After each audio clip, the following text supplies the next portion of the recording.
Do you feel the vibes?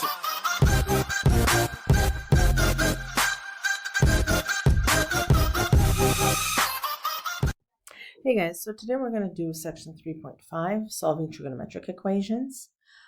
Before we do that, why don't we take an algebraic equation? So let's say 2x minus 3 is equal to 4, okay? I want to know for what value of x is this equation, 2x minus 3, equal to 4? Yes, I can do it algebraically, but also why don't we take a look at the graph of this, right? So 2x minus 3, right, basically looks like this. And I want to know, when is this equal to 4? Well, this is y equals 4, right? So I want to know for what value of x is that equal to 4, right? That's how we're going to sort of reason out our trig equations. So if we take a look at cosine of x is equal to 2, let's graph cosine of x. That's that blue equation here, right? The blue graph. And, this is stretching from negative to positive infinity. And that red line is y equals a half.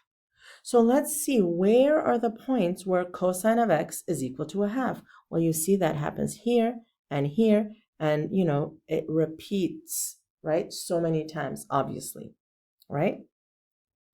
So the one place where it happens is at x equals pi over 3, but also you can see if you go over 2 pi, that happens again, right? Another place that it happens is at x equals 5 pi over 3.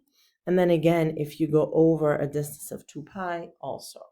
So if we look at the unit circle, we want to know, where is cosine of x equal to a half? Remember, for our angles, cosine is the x coordinate. So if I want the x coordinate to be a half, right, that's here at pi over 3, or cosine is positive a half, also here at 5 pi over 3. So if I go over the unit circle one time, the two places where cosine of x is equal to positive 1/2 is at pi over 3 and 5 pi over 3. Notice, this is not inverse cosine of x, so we are not restricted to any of the quadrants. Okay, we'll talk more about this tomorrow, but let's go over here how to solve trigonometric equations. We're going to use algebraic methods to isolate the trig function. Then we're going to determine the angles on the unit circle that satisfy this. And then in the next lesson, we'll do this last one. Okay, so here we go. Here, we want to solve the equations over the domain 0 to 2 pi. The one thing I'm going to do is we are not going to have a closed circle at 2 pi, so just like this. Okay, so we want to isolate the trig function. That means here, I'm going to divide by 2. So sine x is equal to root 3 over 2. So now I ask myself, okay, on the unit circle, where are the two angles where sine of x is equal to root 3 over 2? Well, one is here at pi over 3. Another one is here at 2 pi over 3. So I say x equals pi over 3, 2 pi over 3. Okay? Here, divide by negative 3, divide by negative 3. Cosine of x is equal to negative 1. Okay, cosine is the x value, remember? Where is that equal to negative 1? Right here. Now that's a quadrantal angle. It happens at x equals pi. When it's a quadrantal angle, it's not necessary that you're going to have two solutions. Otherwise, there will be two quadrants. If it falls within a quadrant, then you get a positive solution, and two quadrants where you get a negative solution. So here it's only x equals pi. All right, this one. We have sine of x showing up twice.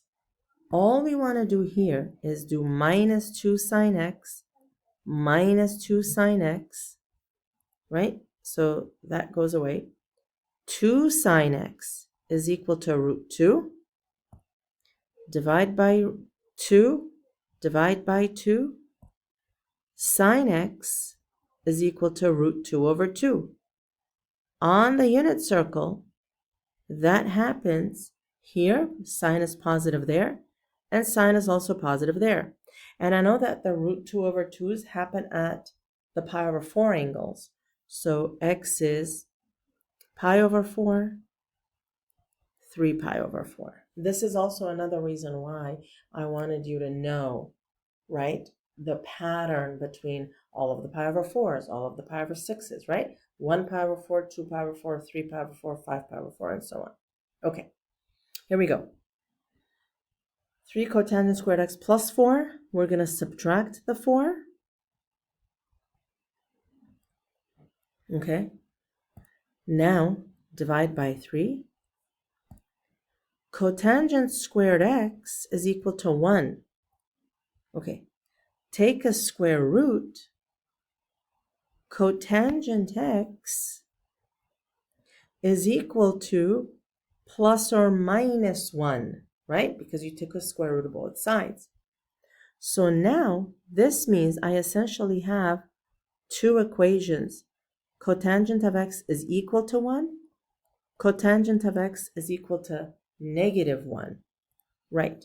So, on the unit circle, cotangent is positive here and here. Cotangent is equal to 1 at the pi over 4's. So this will be pi over 4, 5 pi over 4. Cotangent is negative here and here. So this will be 3 pi over 4 and 7 pi over 4, right? So 2 for the positive quadrant, 2 for the negative quadrants, 4 total. And then when we write our answer, we usually go in increasing order. So pi over 4, 3 pi over 4, 5 pi over 4, 7 pi over 4. All right, awesome. Now, what if you have more than one trigonometric function in an equation, right? So all of these, they either had only sine, only cosine, only cotangent, whatever. If you have more than one, you want to add or subtract from both sides. So basically what you want to do is you want to bring everything to one side and then set that equal to 0. Then you want to factor out a common trig function. By all means, do not divide both sides by a trig function. And then we're going to solve the equation. Okay, here is an example that I'm talking about. Again, I want to make this from 0 to 2 pi like this. So the example that I'm talking about is this. Look, I have 2 sine x cosine x, both sine and cosine, and then I have sine x here. Normally, when I've asked students, okay, what do you think we should do? Everybody's like, divide by sine x. No. The reason is, when we do that, we are essentially throwing away half of the problem, right? You're just changing the problem. And you know we can't do that. What we want to do instead is bring this to this. So subtract it to the other side. So I have 2 sine x cosine x minus root 3 sine x equal to 0. Now, look, I have sine x, sine x. I can factor out sine x. So what I have left from here is 2 cosine x minus root 3 equal to 0. Now, I have one thing times another thing equal to 0. This is the zero product property. That means I can set this equal to 0 on its own and this equal to 0 on its own. So here, sine of x is 0, means the y values have to be 0 at 0 and pi. Not 2 pi because we're not including 2 pi. Here, 2 cosine x is equal to root 3. Divide by 2. Cosine x is equal to root 3 over 2. Cosine is the x value, so it's equal to root 3 over 2 over there. At x equals pi over 6. And over here, cosine is positive, right? So at 11 pi over 6. Okay. Oops.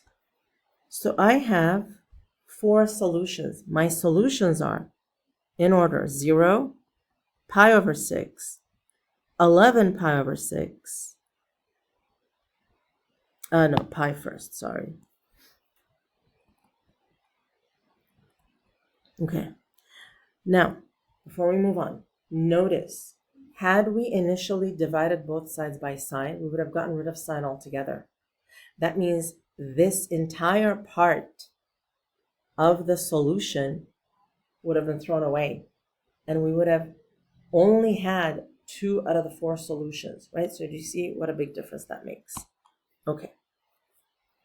Lastly, well, not lastly in this section.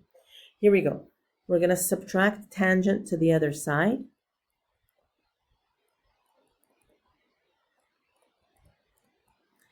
Factor out a tangent. So I get 2 sine x from here, minus 1 from here. Tangent of x is equal to 0. And this is equal to 0. Okay, so tangent is 0. Tangent is y over x. So we want y to be 0, x to be a different number. Here and here, that'll work. So x is 0 and pi. And then for this one, 2 sine x is equal to 1. Sine x is equal to half. Sine is positive here and here. Sine is equal to a half at pi over 6. And 5 pi over 6. So finally, my answers are 0, pi over 6, 5 pi over 6, and pi. Okay. These are more of the same. I decided we're gonna do this tomorrow. So here it says over the domain of all real numbers, we're just gonna keep it from 0 to 2 pi. Okay. So here, what are we gonna do? Okay, I hear people thinking factor out a cosine of theta. Oh my gosh, you're so right. So from here I get sine of theta left, minus a half. So here, cosine theta equals 0. Well, that happens at pi over 2 and 3 pi over 2. Sine theta minus a half equals 0. Sine theta equals a half. That, we just did it, pi over 6, 5 pi over 6. So theta is pi over 6, pi over 2, 5 pi over 6, 3 pi over 2. Okay, yay. Okay, last but not least, divide by 2. This is a mini one. So theta, cosine theta is a half at pi over 3 and 5 pi over 3. And those are the only 2. Okay?